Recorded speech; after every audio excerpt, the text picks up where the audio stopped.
لو ناوي تدخل 2026 بستايل مختلف، جبت لك كام برفيوم لازم على الاقل تجرب واحد منهم السنه دي. تجربتي الاولى مع اماراتي سنس للعطور، وبصراحه كانت مفاجاه. فخامه الباكج وسرعه التوصيل كان انطباع اول ممتاز. الاوردر تقريبا وصل في اقل من 24 ساعه. وتعالى اقول لك ترتيب المجموعه اللي معايا حسب رايي الشخصي، ونبدا برقم 5 9 بي ام ريبل، الاصدار الثاني من 9 بي ام الاصلي ولكن مع طابع دافي اكتر. افتتاحيه البرفيوم ده فاكهيه لدرجه تجنن، ابرزها اناناس وتفاح، ولما بيهدى معاك بيقلب على مسك وعنبر ولمسة كراميل، وينفع معاك في أي وقت في اليوم وفي أي مكان. رقم 4 أسد بيربن من شركة لطافة، برفيوم شتوي من الدرجة الأولى، خصوصا لو لابس بني أو أسود. على نفس لاين أزارو موست وانتد، فانيليا كاكاو مع سحبة سبايسي بس مش مزعجة، هيديك إحساس دافي ومختلف في الشتاء، بس بصراحة ما انصحكش بيه في الصيف. رقم 3 برضو من شركة لطافة، خمرة قهوة، الإصدار التاني من برفيوم خمرة، وطبعا غني عن التعريف. ولكن لمسة القهوة اللي فيه عملت توازن شوية، لأن الإصدار الأول كان سويت بزيادة،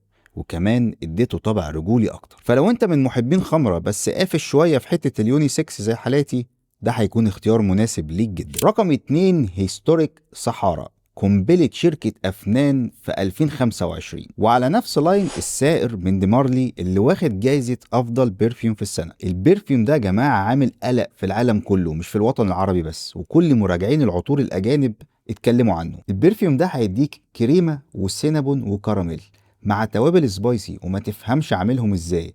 هيديك تركيبة عمرك ما شميتها قبل كده، وده يخليه الاختيار الأمثل للمناسبات في الشتاء. والمركز الأول وبجدارة سوبريميسي كوليكتورز إديشن، بيرفيوم يمشي معاك صيف شتاء صبح ليل جميع المناسبات وجميع الفصول. وعلى نفس لاين كريد افنتوس ابسولو، افتتاحية من الأناناس والزهور البيضاء، وبعدين بيهدى معاك على خلفية جميلة من الأخشاب والعنبر. وده أكتر برفيوم هتتسأل عليه لما ترشه، لازم يكون عندك في 2026. هستنى رأيكم في الكومنتات، ايه أكتر نوع ممكن انت تشتريه، وكمان رشحوا لي نوع معين من الخمسة نعمل عنه مراجعة تفصيلية.